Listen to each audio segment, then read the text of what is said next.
Some people spend years, even decades, carefully building up their reputation. They become experts, reformers, entertainers. They craft this perfect public image. And then they sit down for a 3-hour conversation on the Joe Rogan Experience, and all of that work can be undone, sometimes in just a few minutes. So let's just start with the most shocking case. This is Josh Dubin. He's a civil rights attorney, and he's known for getting wrongfully convicted people out of prison. He came on the show with a man named Sheldon Johnson, who he was really championing. But he started things off with a pretty unusual disclaimer. He wanted everyone to know that unlike his other cases, Sheldon was actually guilty of his original crimes. So for the whole episode, Dubin is painting Sheldon Johnson as this absolute miracle of prison reform, a man who totally transformed his life after 25 years inside and was now helping at-risk youth. That episode aired on February 1st. Well, just 1 month later, police found a dismembered torso in a Bronx apartment. The man arrested and charged with this horrific murder was Sheldon Johnson. The miracle story had just completely imploded. Now, what's really fascinating here is that Josh Dubin actually came back on the podcast to talk about the fallout. He was obviously shocked, and he said his first thought was for the victim. But his second thought? That this one single event tore down 50 years of work for criminal justice reform. But when he was pressed, he said he couldn't apologize for giving someone a second chance. And a lot of people online took that as him refusing to take responsibility for his part in promoting Johnson. Okay, so that case is obviously an extreme outlier, but it really shows you the high stakes of this platform. In this explainer, we're going to dig into the different ways a guest's reputation can just crumble on the show.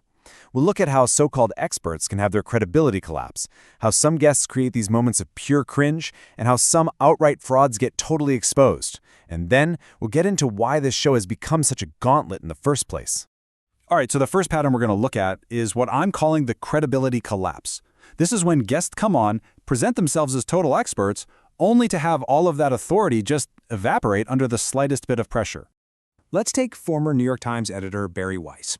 She starts her appearance off on really strong footing, kind of lecturing Joe on the basic principles of good journalism. Avoid emotional reactions, focus on the facts.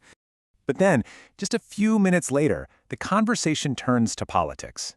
And when Congresswoman Tulsi Gabbard's name comes up, Weiss immediately drops this really inflammatory label. She calls her an Assad toady, basically accusing her of being a suck-up to the Syrian president. Now, Joe's follow-up wasn't some complex gotcha question. It was incredibly simple. He just asked her what the word she just used actually means. And this, right here, is where it all falls apart. Weiss actually admits she's not sure what it means and has to ask Jamie, the producer, to Google it live on air. After they get the definition, she can't come up with a single specific fact to back up her claim. In just a few minutes, she committed the exact journalistic sin she had just warned against, leading with an emotional, totally unsupported label. And this just perfectly shows you the power of a live fact check. You have Robert Epstein, a Harvard PhD, and he comes on making a really serious claim that Google was actively suppressing the encrypted email service Proton Mail. So Joe just asks Jamie to Google it, and the result? Proton Mail was the #1 link. Epstein's explanation that Google knew they were talking about it and changed the results just for them, well, it came across as a pretty wild conspiracy theory, and it just undermined his credibility in seconds. Not every reputation gets damaged by a lack of facts. Sometimes it's just pure social awkwardness and ego. These are the guests that just make you cringe. Comedian Iliza Shlesinger is often brought up as one of the cringiest guests in the show's entire history. At one point, she actually tried to claim that she invented the whole idea of drive-in comedy shows during the pandemic. Joe, who was out there performing at the time, had to immediately and very awkwardly correct her, pointing out that another comedian had already done it, and he'd actually been at that show. But the moment that really made your jaw drop was when she told a story about her husband getting sick in Sweden.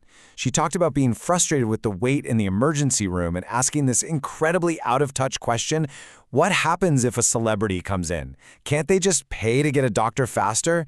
I mean, the look on Joe's face just says it all. But the cringe factor isn't just about awkward stories. Sometimes it gets truly bizarre. Take the actor Terrence Howard.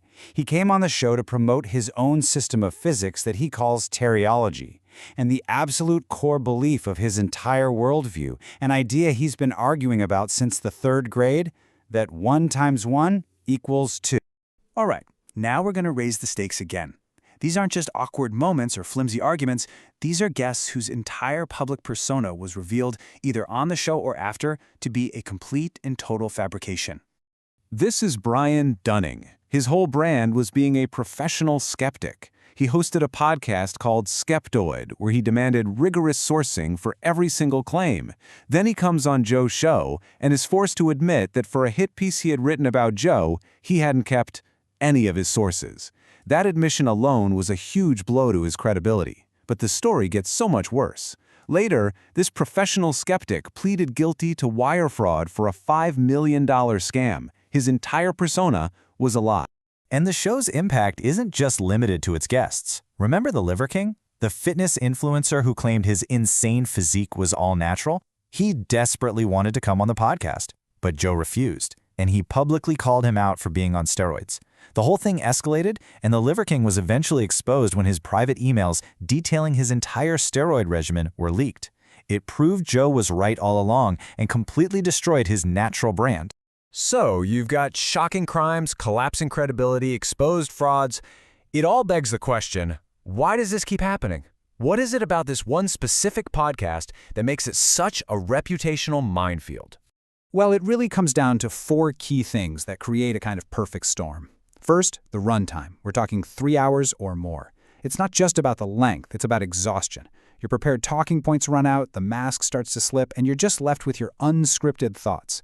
Second, it's pretty much unedited. Mistakes aren't just left in, they're saved forever as the permanent record. Third, that huge and diverse audience means that ideas that sound totally reasonable in your little niche bubble are suddenly being stress-tested by millions. The audience becomes this giant, real-time fact-checking engine. And finally, the unscripted format just dismantles any fake persona. It's not a formal interview, it's a long, winding conversation that can find weak spots a guest didn't even know they had.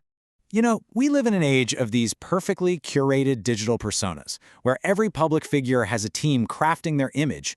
So, is it possible that a long-form, unedited, and unfiltered conversation has become the ultimate, and maybe the most brutal test of authenticity?